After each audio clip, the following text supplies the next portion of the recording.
Bonjour à tous et bienvenue en direct du Salon de l'Agriculture sur le stand Agri Demain Débat pour parler aujourd'hui d'agriculture urbaine. C'est à la mode, mais c'est aussi d'actualité puisque ça fait la une des journaux.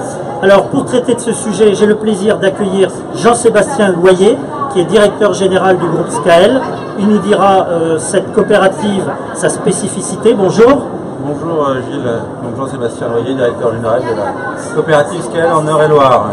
Et Chantal Leguet, agricultrice et ambassadrice Agri Demain dans le Pas-de-Calais. Bonjour Chantal. Bonjour Gilles, donc Chantal Leguet, agricultrice à Neuville-Savoie, petit village rural du Pas-de-Calais. Alors, et également pour animer cette émission, mon ami Éric Foguet de TV des Chefs. Bonjour. Bonjour Gilles, bonjour à vous tous. Et votre serviteur, donc Gilles Maréchal de la plateforme Agri Demain. Alors, je le disais, l'agriculture urbaine, on en parle beaucoup. Ça fait la une des journaux. On en parle d'une part parce que près de 60% des gens habiteront en ville, dans les grandes villes, pratiquement dans quelques années. Donc ça génère un certain nombre de problèmes d'approvisionnement, de population, de qualité de vie. Donc, alors Jean-Sébastien Loyer, pouvez-vous déjà nous dire un petit peu la spécificité de votre coopérative et ensuite on parlera d'agriculture urbaine. Alors, Coopérative SCAEL est une coopérative donc basée en Eure-et-Loire avec le siège à Chartres. On fait principalement des céréales, orientées autour des céréales qui sont le blé, l'orge, le colza et le maïs. Voilà. Donc c'est notre spécificité. On est aussi très tourné vers l'export depuis quelques années. Ça fait partie de l'histoire de la coopérative. Il y a des circuits longs, mais il y a des circuits courts aussi. On essaie de travailler ces deux types de circuits aujourd'hui.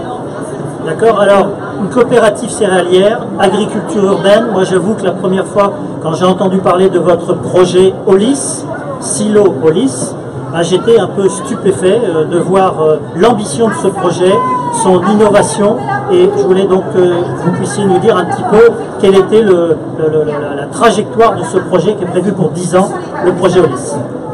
La trajectoire initiale, c'est qu'au début, on a des silos qui aujourd'hui se retrouvent enclavés en ville. Qu'est-ce qu'on fait d'un silo aujourd'hui? Soit on le laisse en l'état, soit on le détruit, soit on essaye de le reconvertir. Et je pense qu'aujourd'hui, il n'y a pas qu'une agriculture, il y a des agricultures. Et une coopérative se doit aussi de porter l'agriculture urbaine.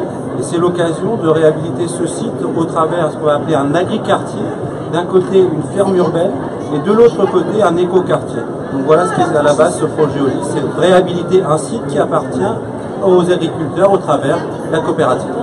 Alors donc c'est votre forme à vous d'agriculture urbaine, puisque c'est en proximité de Chartres.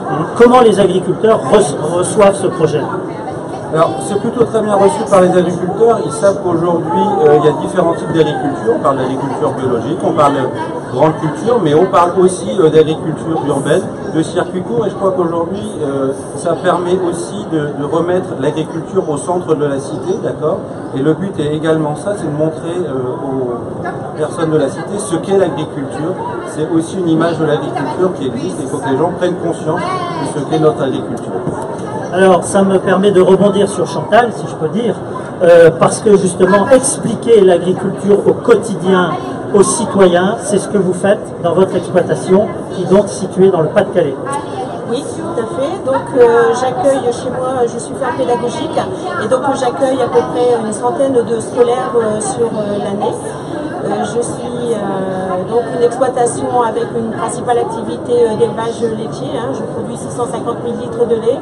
Et j'ai un élevage au vin aussi, et bien sûr des cultures. Et tout notre intérêt était de parler de notre métier et de refaire découvrir et de tisser des liens. Je pense que c'est très important entre la ville et la campagne. Très bien, alors ça c'est une association donc, qui s'appelle Savoir Vert. Et là aussi, j'étais impressionné puisque vous me l'avez présenté il y a peu de temps, pratiquement 10 jours de formation pour chaque agriculteur qui rentre dans votre association. 10 jours pour quoi faire? Alors pour apprendre quoi? Alors, je vais d'abord me permettre, Gilles, de resituer un peu l'association. Donc l'association s'appelle Le Savoir-Vert des agriculteurs. Donc nous avons bien des agriculteurs dans cette association qui sont formés à la pédagogie. pour expliquer donc aux enfants. Donc c'est 9 jours de formation de base et ensuite ils peuvent aussi avoir des formations complémentaires. Donc dedans, bien évidemment, il faut bien expliquer les référentiels de tous les cycles puisqu'on accueille de la maternelle jusqu'à l'enseignement supérieur, sans oublier les instituts médico-éducatifs. De là aussi, les agriculteurs apprennent à créer des supports parce que c'est pas donné à tout le monde de savoir parler devant des enfants. Et ensuite, ils sont coachés aussi par quelqu'un qui a l'habitude de la communication. Et on intervient aussi sur une journée sur la sécurité, bien entendu, parce qu'il ne faut pas oublier cet aspect. Je dirais même que c'est le principal sur une ferme lorsqu'on accueille du public. Alors, vous êtes en plein milieu rural, vous n'êtes pas près d'une très grande ville.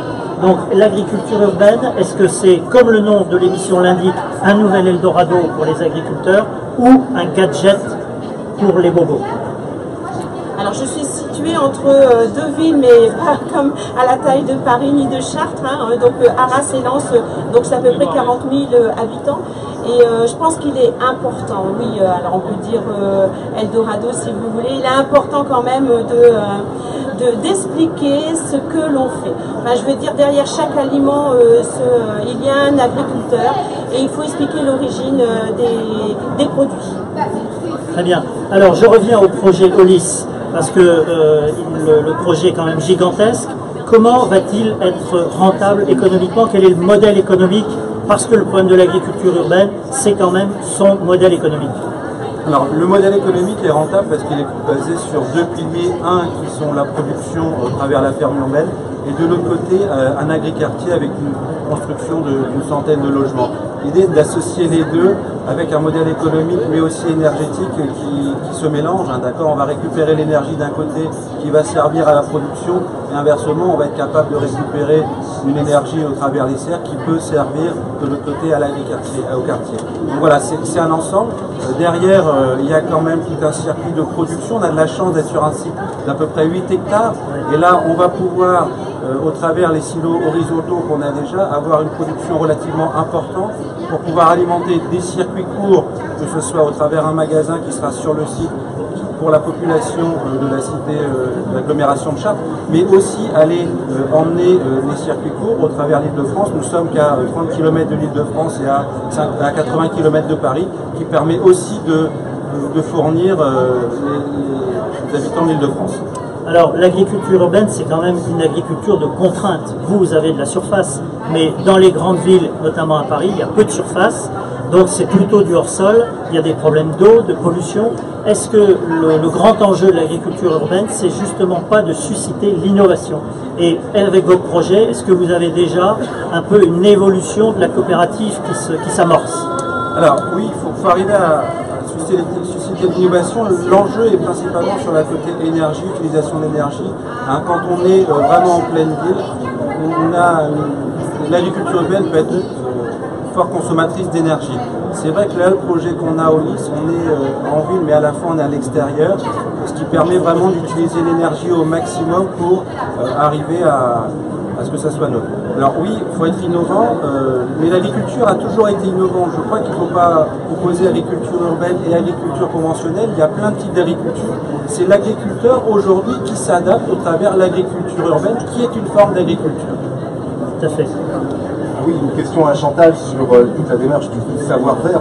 On l'a compris dans vos propos, il y a un usage dans le langage pour que finalement les agriculteurs puissent communiquer avec des urbains. Alors cette cohabitation, on le comprend sur ces nouveaux quartiers qui vont émerger. Comment justement cette agriculture s'insère, enfin je dirais comment l'agriculteur s'insère justement dans cette nouvelle symbiose urbaine entre citadins et des gens forcément de la ruralité? Alors moi je pars du principe que ce qui est important c'est montrer le savoir-faire des agriculteurs. Mais un beau savoir-faire, également. Oui, mais tout à fait, un beau savoir-faire, mais dans le savoir-faire si vous voulez. Donc du coup j'ai oublié la question, c'est gentil. Donc Jean-Sébastien, le projet de la coopérative Olis, je pense que c'est un super projet. Encore, je resterai pessimiste juste avant que j'ai vu ce projet vraiment réalisé et que j'aille me rendre rencontre sur place si j'en ai la possibilité. Je pense que c'est bien parce que de toute façon, comme il l'a dit aussi, il faut toutes les agricultures. Je le crois, je reprends la parole parce que c'est quand même une synergie finalement de compétences et de métiers, de savoir-faire, puisqu'on part toujours d'une idée de produit. Et sur une même zone, c'est aussi des transformateurs. On l'évoque avec des restaurateurs. Ce sont également des circuits courts avec des magasins de producteurs, donc qui permettent là aussi, je dirais, un éco-langage pour reprendre effectivement toute la démarche de ces agriculteurs qui doivent communiquer. Je crois que l'avenir, en tout cas pour nos futures cités, va en tout cas dans cette synergie. Je te redonne le micro, Gilles. Merci. Alors, vous voyez, hein, on est en plein dans le sujet, dans l'actualité. La une de l'Acte 3, je ne fais pas de pub, mais il y en a d'autres aussi. Donc, vous le savez qu'à Paris, notamment, la maire de Paris est très investie sur l'agriculture urbaine. Est-ce qu'un projet comme Olis, justement, où il y a quand même une possibilité, comme vous l'avez dit, d'approvisionner Paris, est-ce que vous avez déjà des contacts? Est-ce que les institutions régionales sont avec vous, les banques? Est-ce qu'il y a véritablement tout un consortium qui se développe autour du projet? Oui, alors un tel projet, on ne le porte pas tout seul, on est accompagné de partenaires. Il y a d'abord Harold Duvin, qui est conseiller général, qui nous accompagne sur ce projet. On a la Caisse des dépôts avec qui on discute. On discute aussi avec d'autres partenaires financiers, mais aussi on est en train de travailler sur la partie JO, parce qu'on va voir les JO et comment un projet comme ça peut s'inclure dans les JO pour alimenter les Jeux Olympiques de 2024. Donc voilà, globalement, on a des partenaires qui nous suivent et qui sont emballés par le projet parce que ça répond aussi à un besoin et une demande qui existe aujourd'hui et c'est en plein dans l'air du temps. Donc voilà, on est plutôt très satisfait des retours que l'on a. Bon, donc rendez-vous est pris 2024, Chantal sera sur place pour former des écoles, des classes sur le site de Olis. Je ne fais pas de publicité, mais vous avez également une excellente revue qui présente le projet. Et sincèrement, allez voir ce projet sur Internet, Olis, et vous verrez l'ambition et l'innovation de ce projet. Je vous remercie. Et pour conclure, également, je vous propose d'aller également sur Internet voir ce que fait Chantal, le savoir-faire. C'est une fonction fondamentale d'éduquer les jeunes à l'agriculture sous tous ces aspects, toutes les agricultures. Et je vous félicite tous les deux et vous remercie d'avoir participé à cette émission.